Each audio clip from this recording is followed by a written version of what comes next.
Okay, so you've sent us this paper from the Federal Reserve, and it's about what really drives exchange rates.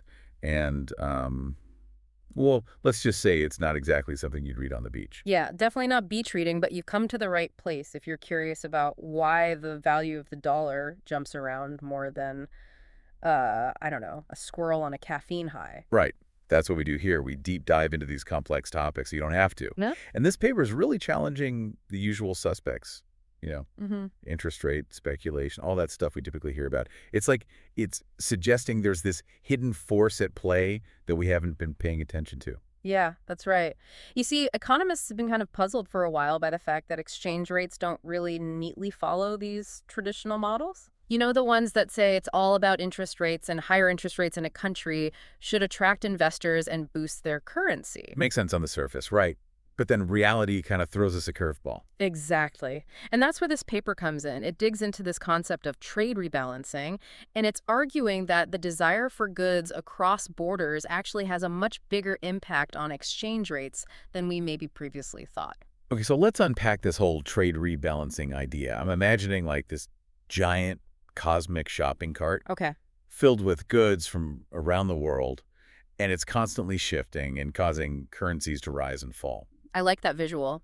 Think of it this way. Imagine a sudden surge in global demand for American-made electric cars. Everyone wants to get their hands on these cutting-edge vehicles.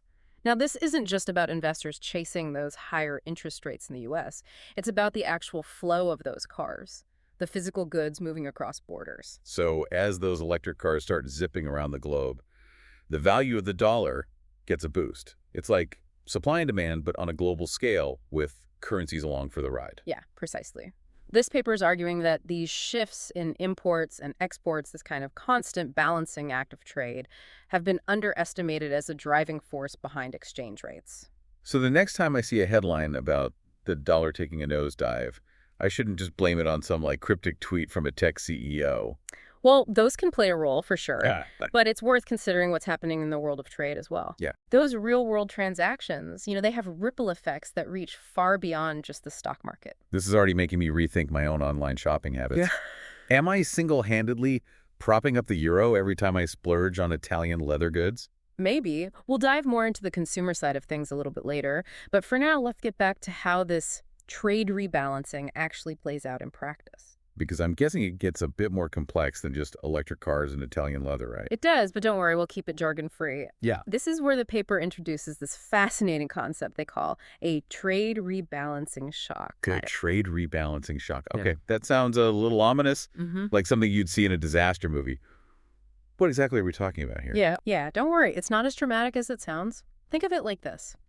Remember our electric car example.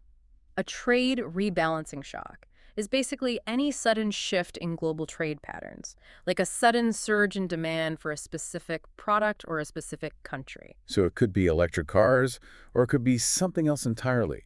Like what if everyone suddenly decides they need a particular type of American-made gadget, or there's like a global run on a certain type of food that's only grown in the U.S.? Yeah, exactly. Like someone flipped a switch and suddenly there's this huge demand for something that a particular country is known for. Now, here's where it gets really interesting. The paper argues that these shocks, these sudden shifts, they're actually magnified because countries can't always just borrow money easily to smooth things out. Yeah, okay, I think I'm following. But yeah, help me understand that. Why can't countries just borrow money easily when they need to? Well, in a perfect world, they could. Imagine those American electric cars flying off the lots worldwide, bringing a ton of money into the U.S. economy.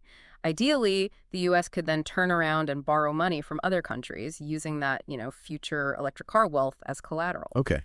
And this spreading the wealth around is kind of like sharing the risk, hence the term risk sharing. So instead of one country getting super rich really fast, things balance out a bit more gradually. Exactly. But in reality, it's not always so simple. Borrowing and lending between countries comes with a lot of baggage. Transaction costs, regulations, all sorts of hurdles. Economists call this costly financial intermediation, which basically means it's not always easy or cheap to move money around between countries. So back to our electric car scenario.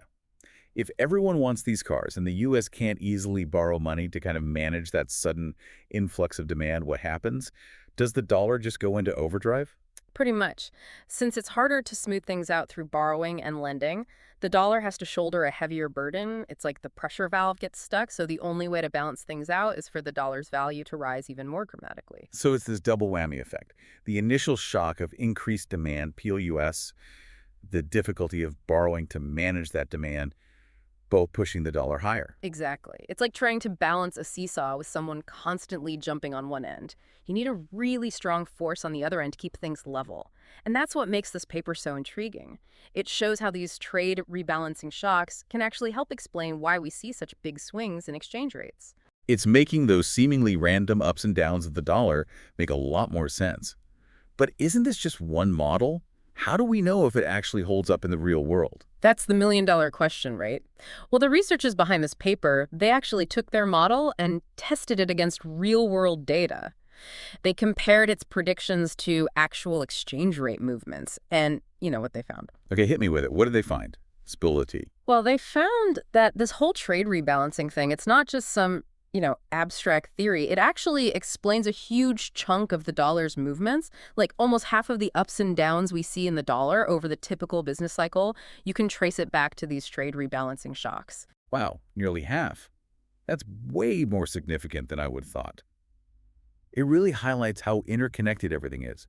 Our global shopping habits actually influencing the rise and fall of currencies. But I have to ask, this all seems pretty complex. Why should our listener, someone who might not be a currency trader or, an economics whiz, why should they care about any of this? That's a great question. Because it's not just about understanding why the dollar, went up or down today. This gives you a whole new way to understand the global economy as a whole. So it's like connecting the dots, seeing the Mm. bigger picture behind all those financial headlines. Exactly. Remember those trade rebalancing shocks we talked about? They can be triggered by all sorts of things. Changes in technology, new product crazes, even just, shifts in global tastes and preferences. When you understand how these shocks ripple through trade and then impact currencies, well, you start to see the world a little differently. It's like having a secret decoder ring for the financial news. Instead of just seeing these random fluctuations in currency values, we can start to understand the forces that are actually driving those changes. Precisely. And here's a practical tip. The next time you see some news report about the dollar, surging or plummeting, don't just think about interest rates. Think about what people around the world might be buying or not buying. So if I see a headline about the Japanese yen suddenly strengthening out, I should ask myself, what's everyone clamoring to buy from Japan right now? Exactly. It might be the latest tech gadget, a new fashion trend, or even a surge in tourism. Suddenly, those exchange rate movements become much more tangible, much more connected to the real world. This has been a fascinating deep dive. I feel like I've gone from Currency 101 to advanced exchange rate dynamics in just a few minutes, And the best part is you didn't even need a textbook or anything. right? But, this paper really focused mainly on the US dollar. What about other currencies, particularly those from emerging markets? Could those economies, often more reliant on, specific exports, be even more sensitive to these trade-driven currency swings? That's a great question. It makes you wonder how those dynamics play out on a global scale. It certainly does. And the more we understand those connections, the better equipped we are to kind of navigate the complexities of the global economy. Well, on that note, we'll leave our listeners with that thought-provoking question. This has been a really eye-opening exploration of the often hidden forces that shape exchange rates. Until next time, keep those shopping carts rolling and those minds curious.